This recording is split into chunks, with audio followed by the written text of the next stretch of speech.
Welcome back to my channel. তো আজকে তোমাদের জন্য আবারও একটা নতুন রেসিপি নিয়ে চলে এসেছি। সেটা হচ্ছে ক্ষীরের ক্ষীরপুরি। তো এই ক্ষীরের ক্ষীরপুরি আমি কি কি উপকরণ দিয়ে তৈরি করছি আর কিভাবে তৈরি করছি চলো দেখে নিই। ক্ষীরপুরি তৈরি করার জন্য এখানে নিয়ে নিয়েছি 1 বাটি ময়দা।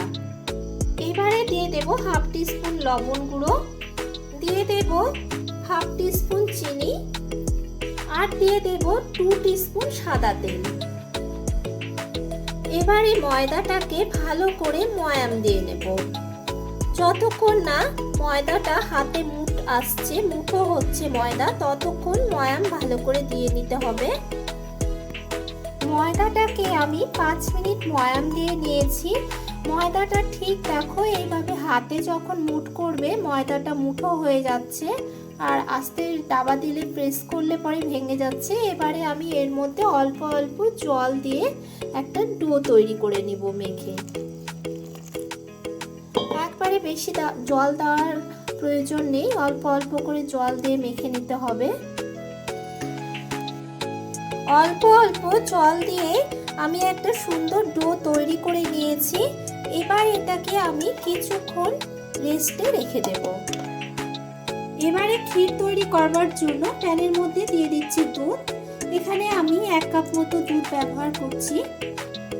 আর দিয়ে দেব খোয়া ক্ষীর। এখানে আমি ক্ষীরটা আগে তৈরি করে রেখেছি আর শক্ত হয়ে গেছে জন্য আমি ক্ষীরটাকে আবার দুধ দিয়ে ভালো করে একটু নরম করে নেব।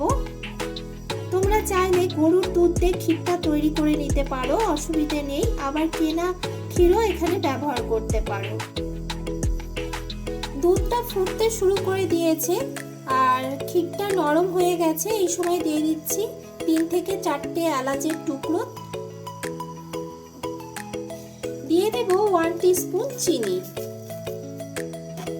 এবারে গ্যাসের ফ্লেমটা লো টু মিডিয়াম রেখে ভালো করে মিক্সড করে নেব।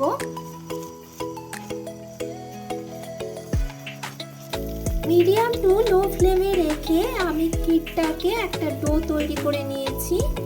এবার গ্যাসের ফ্লেমটা অফ করে এটা নামিয়ে নেব। ডো থেকে লেচি কেটে আমি এরকম গোল গোল শেপ করে নিয়েছি। এবারে একটা লেচি নিয়ে নিয়েছি। এবারে মধ্যেখানে একটু নখের সাহায্যে প্রেস করে নিচ্ছি। এর ভেতরে দিয়ে দেব এবার ক্ষীরটা। ক্ষীর দিয়ে ভালো করে একটু চেপে দাবিয়ে বসে নেব। বসে নিয়ে মুখটা ঠিক এইভাবে অল্প অল্প জল দিয়ে মুখটা লাগিয়ে নেব। সম্পূর্ণ আমি মুখটা ভালো করে মুড়িয়ে নিয়েছি। এবারে আমি সামান্য একটু ময়দা দিয়ে লুচির শেপ দিয়ে নেব। এখানে হালকাভাবে প্রেস করতে হবে, বেশি জোরে করলে বেরিয়ে আসবে, যার জন্য আমি খুব হালকা হাতে এটা প্রেস করছি। দেখো একটা সুন্দর একটা পুরির শেপ চলে এসেছে। একটুকু ক্ষীর বের হয়নি, পুরির মধ্যে ক্ষীরটা আছে। তো এবারে আমার এটা হয়ে গেছে। এবার আমি একটা ট্রের মধ্যে তুলে নেব। এইভাবে পরের গুলো আমি ঠিক এইভাবে প্রেস করে ভেতরে ক্ষীরটা দিয়ে বেলে নেব। মুখটা এইভাবে ঠিক বন্ধ করে দেব।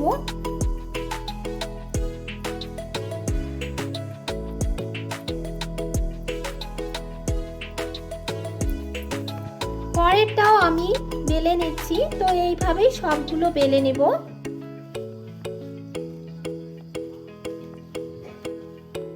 সব ক্ষীরপুরিগুলো আমি বেলে নিয়েছি। ক্ষীরপুরিগুলো ভাজার জন্য এখানে রিফাইন্ড অয়েল দিয়ে দিয়েছি। এবারে এক এক করে দিয়ে ক্ষীরপুরিগুলো ভেজে নেব। দেখো কত সুন্দর ক্ষীরপুরিটা ফুলে উঠেছে। তো এর মধ্যে আমি একটু একটু করে গরম তেল দিয়ে দিচ্ছি যাতে আরো সুন্দরভাবে ফুলে ওঠে। একটা সাইড প্রায় আমার হয়ে এসেছে, তো অপর সাইডটাও আমি উল্টে দিয়েছি। আর দেখো একদম পুরোপুরি খুব সুন্দর ফুলে উঠেছে। সুন্দর করে আমি ক্ষীরপুরিটা ভেজে নিয়েছি। এবারে আমি ক্ষীরপুরিটা তুলে নেব। একইভাবে পরের গুলো ভেজে নেব। দেখো পরের ক্ষীরপুরিটাও আমার সুন্দর ফুলেছে, এটাও হয়ে গেছে। এবার আমি এটাকে তুলিয়ে নেব। তো ফ্রেন্ডস, তৈরি করে ফেললাম ক্ষীরের ক্ষীরপুরি। তো এটা খেতে কিন্তু অসাধারণ, আর তোমরা এই টিপস ফলো করে একবার বাড়িতে তৈরি করে ফেলো ক্ষীরের ক্ষীরপুরি। আশা করছি ভীষণ ভীষণ ভালো লাগবে। আর ভালো লাগলে লাইক কমেন্ট শেয়ার করতে ভুলো না। আর আমার চ্যানেলের নতুন দর্শক বন্ধু হয়ে থাকলে অবশ্যই আমার চ্যানেলটিকে সাবস্ক্রাইব